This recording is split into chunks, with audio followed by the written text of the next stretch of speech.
মুরগির ফেলে দেওয়া অংশ দিয়ে অনেক মজার একটা খাবার বানালাম। তো আসসালামু আলাইকুম, কেমন আছেন সবাই? আশা করি ভালো আছেন। তো আলহামদুলিল্লাহ আমরা অনেক ভালো আছি। তো এদিকে আমার মটরশুঁটিগুলো আমি ছিলে ছিলে ফ্রিজে রেখেছিলাম, কিন্তু এগুলোতে একটু গাছ বের হয়ে গেছিলো, মানে ভাপ দিয়ে রাখানো হয়নি এই কারণে। তো তারপরে এই যে মুরগি নিয়ে আসছিলো ব্রয়লার, তো এর অনেক বাদ অংশগুলো থাকে, যে পা বা হাড্ডি থাকে, পাখা, মাথা। তো এগুলো দেখা যায় যে অনেকে খায় না, ফেলে দেয়। তো আমাদের কাছে অনেক ভালো লাগে। তো এগুলো দিয়ে আমি মাঝে মাঝে বিরিয়ানির মতো একটা খাবার বানাই। তো ওটা বানানোর জন্য আমি সব মশলাগুলো দিয়ে দিচ্ছিলাম, আর ওই অংশগুলোকে আমি ছোট ছোট করে কেটে নিয়েছি, যে কলিজা বা অনেক থাকে সব ওই অংশগুলো। তো ওগুলোকে আমি কেটে নিয়ে ছোট ছোট করে তারপরে মশলা মাখিয়ে আমি এখন দিয়ে দেবো কড়াইতে, মানে একটা হাঁড়িতে দিয়েছিলাম, হাঁড়িতে দিয়ে ভালো করে কষিয়ে নেব।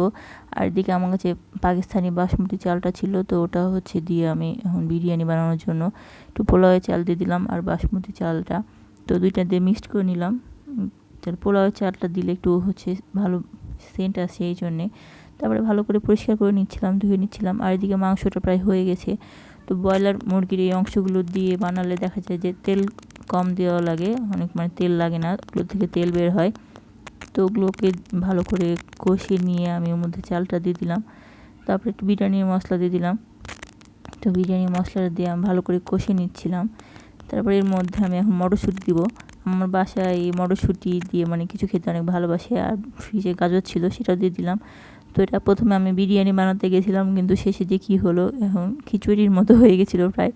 তো এদিকে আমি কিছুটা পানি ছিল, তো নেড়ে দিচ্ছিলাম যেন নিচে না লেগে যায়। দেখা যায় নাড়ানাড়ি না করলে নিচে লেগে যায়, এই জন্য লেগে দিয়ে আমি তাপটা কমই দিয়েছিলাম। আর তার মধ্যে এখন কাঁচামরিচ দিয়ে দিয়েছি। তো কাঁচামরিচ দিয়ে অল্প আছে কিছুক্ষণ ঢেকে রাখলাম। তো ঢেকে রাখার পর প্রায় হয়ে গেছিলো। তো ওপরে একটু পানি পানি ছিল। তো তারপরে এখানে ইফতারি করার জন্য আমি এখানে সাজিয়েছিলাম দুপুরে খাওয়া দাওয়ার পরে। তো ভিডিওটি পর্যন্তই, ভালো লাগলে সবাই পাশে থাকবেন, ধন্যবাদ।